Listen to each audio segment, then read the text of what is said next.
Radio कंतुरिया FM 90 पर आप हैं गुमनाम मुसाफिर के साथ। सुनो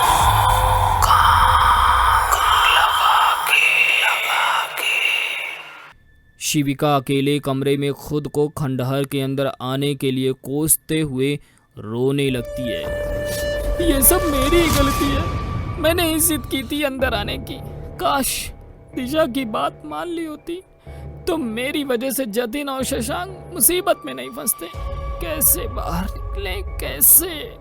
खुद से ये सब बोलते हुए जोर जोर से शिविका रोने लगी और रोते रोते बेहोश हो गई। उधर दूसरी तरफ जतिन, शशांक जिस कमरे के अंदर बंद थे वहां बहुत ज्यादा अंधेरा था। बहुत कम रोशनी आ रही थी उस कमरे के अंदर। काफी पुराने सामानों से भरा वो कमरा स्टोर रूम जैसा लग रहा था। उन लोगों ने सोचा कि ये उनके छुपने के लिए काफी अच्छी जगह है, लेकिन वो ये नहीं जानते थे कि एक मुसीबत से भागकर वो दोनों दूसरी मुसीबत में फंस गए हैं। अरे ये किस तरफ आ गए हम? हमें तो यहाँ से बाहर निकलने का रास्ता ढूंढना था, जतिन ने कहा। लेकिन हमें पहले उन लोगों से खुद को छुड़वाना था, क्योंकि हम वैसे ही पकड़े रहते तो। वो दोनों आपस में इन सब बातों की चर्चा कर ही रहे होते हैं कि उनके नाक में अजीब सी बदबू सेंध लगा रही होती है। लेकिन उन सब चीजों को नजरअंदाज करते हुए शशांक कहता है, तो यहाँ से निकलकर पहले शिविका को ढूंढेंगे और फिर तीनों मिलकर यहाँ से बाहर निकलने का रास्ता। जतिन कहता है, सही प्लान है, लेकिन फिर भी ये कमरा काफी अजीब है, तुझे नहीं लग रहा? लग तो रहा है, लेकिन क्या कर सकते हैं, कोई और ऑप्शन भी तो नहीं है, मजबूरी में छिपे हैं। शशांक ने भी जतिन की बात पर सहमति जताते हुए कहा। जतिन अपनी जगह से थोड़ा पीछे की तरफ चलता है, तभी उसका हाथ किसी चीज पर पड़ता है। वो उसे हाथ में उठाता है और देखते ही देखते चिल्लाकर दूर फेंक देता है। शशांक उसके मुंह पर हाथ रखकर उसे चुप कराते हुए कहता है, धीरे बोल, ये लोग सुन लेंगे तो हमें फिर से पकड़ लेंगे। जतिन धीरे से शशांक का हाथ पकड़कर अपने मुंह पर से हटाता है और उसे एक तरफ इशारा करता है। और शशांक जब उस तरफ देखता है तो उसकी आंखें खुली की खुली रह जाती हैं। जतिन और शशांक जिस कमरे में छिपे थे, हल्की सी रोशनी में जब उन्होंने उस कमरे के अंदर का नजारा देखा तो उनके पैरों तले जमीन खिसक गई। उस कमरे के अंदर अनगिनत इंसानी कंकाल भरे हुए थे, जिनमें से कुछ तो बहुत ज्यादा पुराने लग रहे थे और कुछ महीनों पुराने ही लग रहे थे। और इसी वजह से उस कमरे में अजीब सी बदबू भरी हुई थी। उन दोनों ने जब ये नज़ारा देखा तो उनकी आंखें फटी की फटी रह गई। हैरानी व डर के मिले जुले भाव से उनके दिमाग ने काम करना बंद कर दिया। उनके लिए एक तरफ कुआं तो दूसरी तरफ खाई थी। उन दोनों को बिल्कुल भी समझ नहीं आ रहा था कि क्या किया जाए। अगर उस कमरे से बाहर निकलते हैं तो पकड़े जाते हैं, लेकिन ऐसे इंसानी कंकाल के साथ रहना भी उनसे बर्दाश्त नहीं हो रहा था। जतिन ने डरते डरते शशांक से पूछा, भाई ये कहाँ फंस गए हम लोग? आखिर कहाँ, कौन हैं ये लोग, और क्या ये भी हमारा यही हाल करेंगे? शशांक का भी डर बुरी तरह से परवान चढ़ा था। जतिन की बात का जवाब देते हुए वो बोला, मुझे तो कुछ समझ में नहीं आ रहा, मैं क्या ही बोलूं।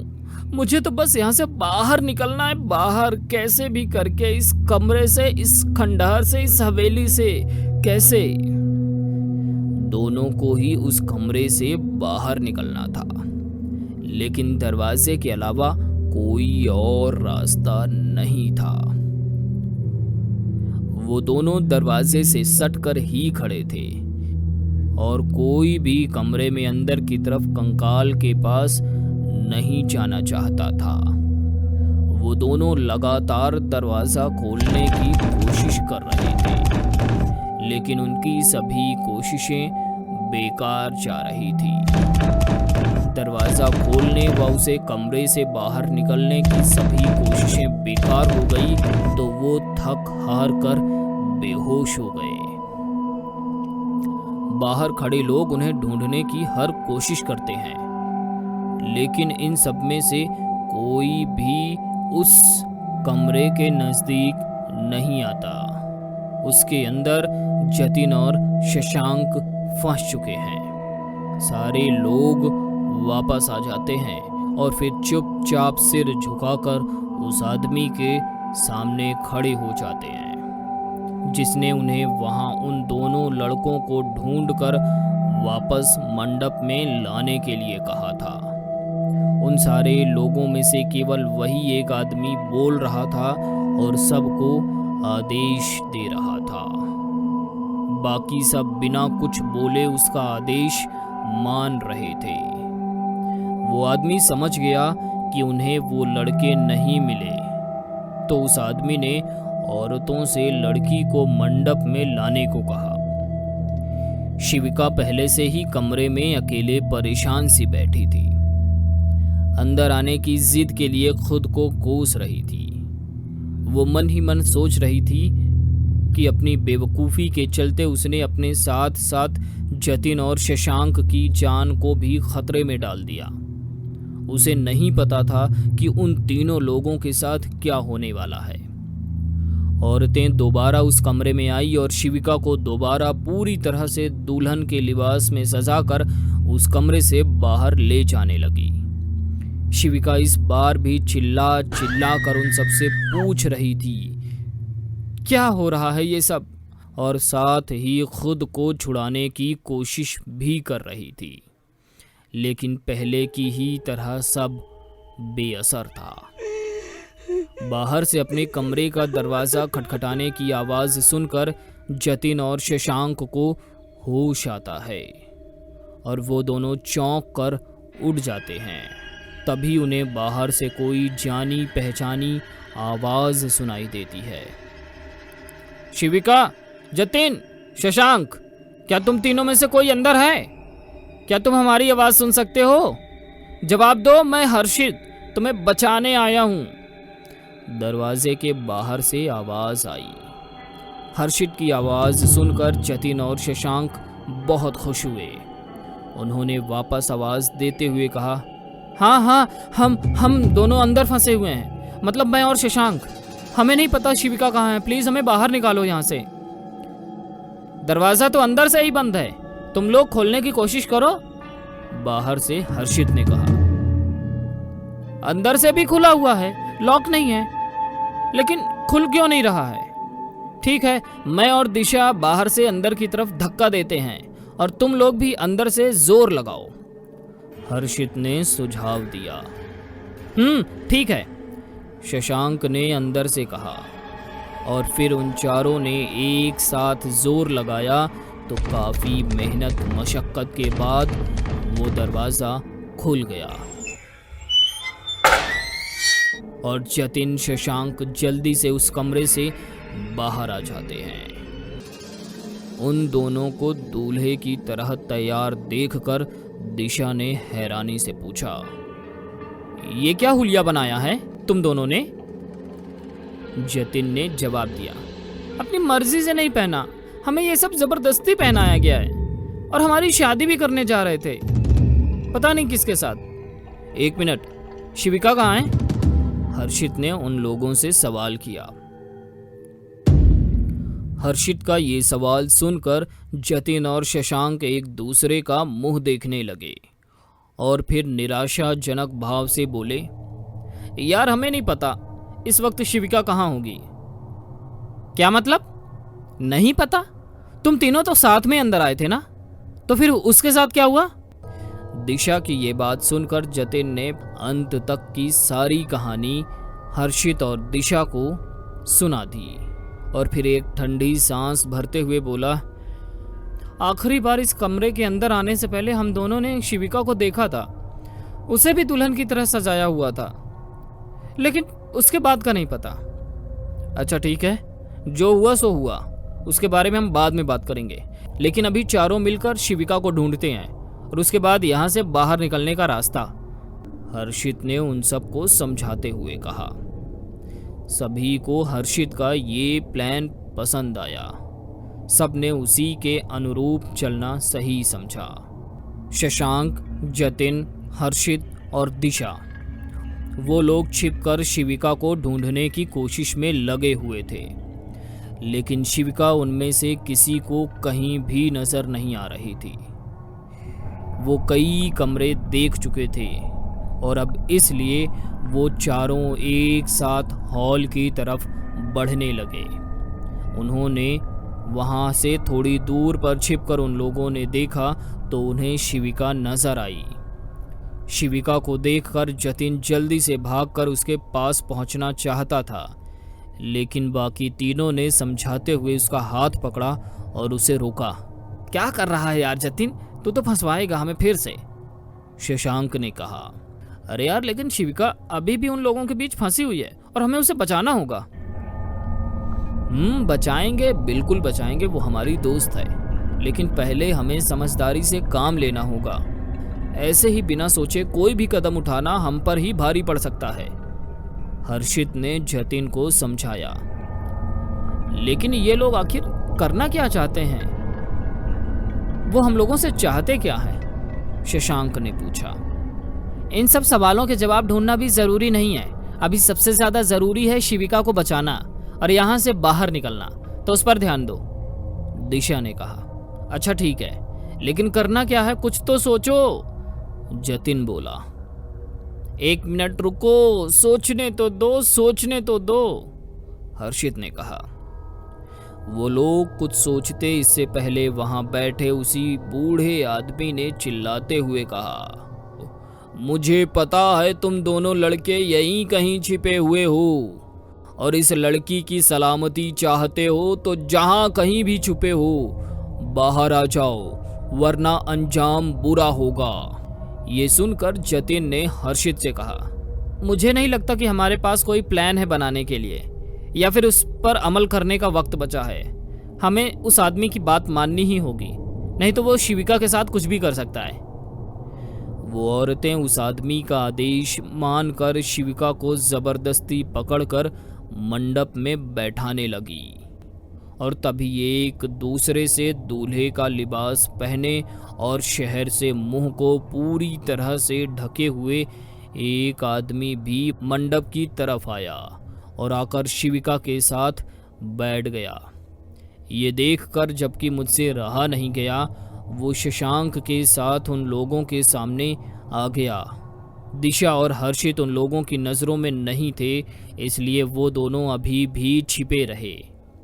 रुको, जतिन ने चिल्लाते हुए कहा और शिविका समेत मौजूद सभी लोग जतिन और शशांक की तरफ देखने लगे। हम दोनों सामने आ गए हैं, अब शिविका को छोड़ दो, जतिन ने गुस्से से कहा। उसकी बात सुनकर वो आदमी हंसने लगा और बोला, हम किसी को नहीं छोड़ेंगे, तुम लोगों का भी वही होगा जो इस लड़की के साथ हो रहा है।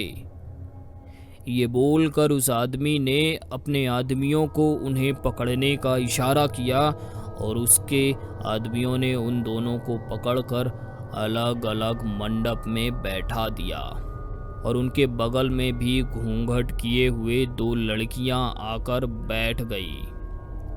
जतिन, शशांक और शिविका अब तीनों बेबस और लाचार थे। वो चाह कर भी कुछ नहीं कर सकते थे, पूरी तरह से हर्षित और दिशा के सहारे निर्भर थे। वो लोग भी कुछ करके उन्हें जबरदस्ती की शादी से बचा सकते थे।